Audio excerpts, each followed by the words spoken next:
First of all, welcome to all of you and thank you very much for taking the time. We thought that it would be great to meet you all before you go to the grand finale of this PRME Innovation Challenge, which is already next week. Very exciting. We are really looking forward to that. So welcome. Thank you very much. Thank you. And you at the Copenhagen Business School team, you've been you made it all the way to the grand finale, and you've been working hard for weeks now, and you've accepted the challenge from the PRME, United Nations Global Impact, and it's called the Innovation Challenge. Can you tell us a bit, what is it all about, and what made you accept the challenge? Well, yeah, we discovered the challenge from, since our school is associated with the PRIME, we call it. And this was actually last Christmas, and we found that it was a case competition, and all of us are part of CBS International case team. So we've done a few cases beforehand, but we had looked at the challenge and found that for Rockwell, the challenge was twofolded. It was to develop a sales strategy or sustainable sales strategy for the sales team in the EMEA region, as well as to develop a rollout of your new product iTrack, which we were supposed to do while being sustainable, but also keeping customer intimacy. And we were supposed to address some SDGs. And with doing all of this, we found that it was intriguing and interesting that it was a challenge that was very focused on sustainability and actually addressing SDGs specifically, because what we've worked with beforehand hasn't always been that specified within SDGs and sustainability. And we also thought it was very interesting that to work with Rockwell Automation, because it's you're operating in an industry that I don't think any of us had that much knowledge about beforehand. And doing this kind of allowed us to get some more knowledge and to learn about the industrial automation industry. So that's why we thought this was interesting and found the challenge appealing to us. And you are also part of a special team on CBS. What is that team called? CBS International Case Team. CBS has a very organized structure regarding this. So we have practices pretty much every month, and then we actively enroll in these competitions all over the world. So, and we're part of that team. Thank you. And Felix, you're the CEO of Rockwell Automation in the Nordics.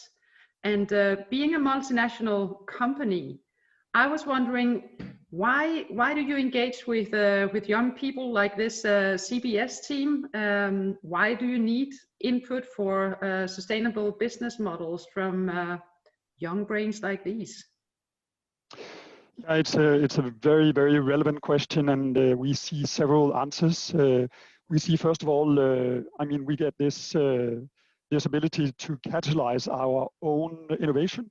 So it also helps us achieve our own goals in terms of becoming a more sustainable company. We take, in general, I would say that we take ethics and responsibility very seriously in Rockwell, whether it is to do with the environment or whether it has to do with the employees or the partners that we are working on. So ethics in general, we take very seriously. It also, as I said, it helps catalyze our own development and our own innovation, because we have all these bright minds coming in, which do not necessarily have the same background as we do. So we are very, as you know, a very engineering intensive industry. And that's why it can be good, or it is good for us to get different perspectives on the topics. We need to totally rethink how we do business after what we were waking up to on the 11th, in terms of Denmark, waking up to on the 11th of March. So we need to look into different ways of dealing with our customers, but also dealing with our partners and the entire, the ecosystem that surrounds us. The industrial manufacturing industry is going through a lot of change these years, as you're also seeing in the media. There is lots of new technologies coming into our space. So like robotics have been there for quite a while, but even more important now, also when you look into the discussions which are going on in the Scandinavian media at the moment, with impact on people when they do repetitive work for a long time. So how can robotics help to relieve that? And but also other technologies like we are using AI, we are using IoT, Industrial Internet of Things. Yeah, so basically all these technologies, and in the end, what we are trying to do within our field is basically to expand the human possibility. But can you explain a little bit to us about the solution that you will be presenting, without telling all of it, but maybe giving us a bit of insight into what is it that you are suggesting to Rockwell Automation in terms of their... We were basically asked to analyze how Rockwell's sales team in the EMEA region could become more sustainable. And what we did is we made an analysis of what part of the sales team's operation actually emitted the most CO2. And based on this, we came up with some recommendations.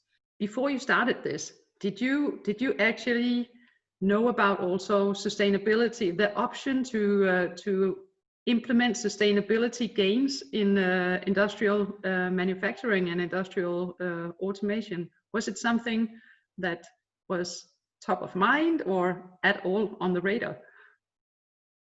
I think before starting working alongside Rockwell and getting this amazing help from the organization, I thought of the sector at least as being maybe a bit like old school, to say the least, and maybe not like the most innovative in that regard. But as I said, after having worked with Rockwell now for almost 9 months, we have come to the realization that there is so much going on. Like technology is being utilized, innovation are being utilized to make the entire production more effective.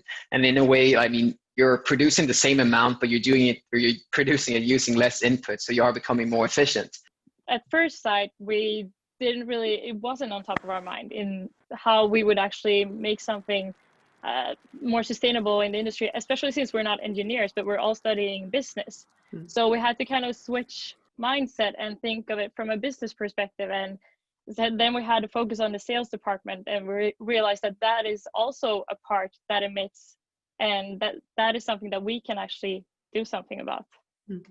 Felix, now you've heard a little bit about what these young bright minds have been working on for quite a while now, and next week we will learn more. But you have been working with CBS now on this assignment and the UN, but in general, what is Rockwell Automation doing in the Nordics in terms of trying to be an attractive career path or career partner? Yeah, I would say that it's an interesting time now because we have several different projects running at the moment. Last week alone, we were working with at Chalmers University of Technology, but especially in there, they have an innovation center called the Stena Line Innovation Center.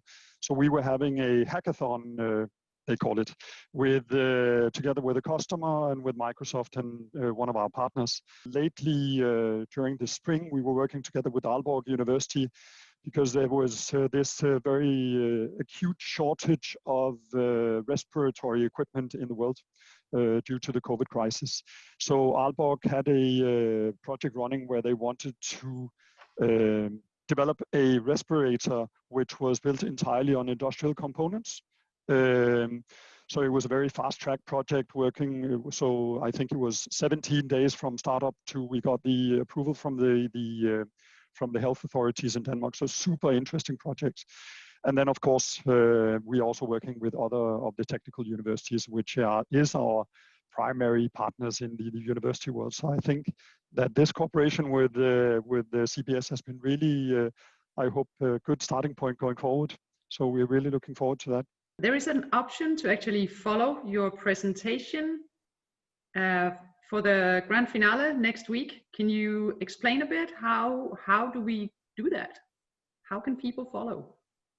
The 23rd of September, and it's at 4 p.m. and it will take place on the Hopin platform, which is like a digital meeting platform. Any last words for the young team here? I just want to say that it's been really good meeting you guys, and thank you very much for your effort over the last 9 months. No matter what the outcome will be on Wednesday, of course, that we hope that you win on Wednesday.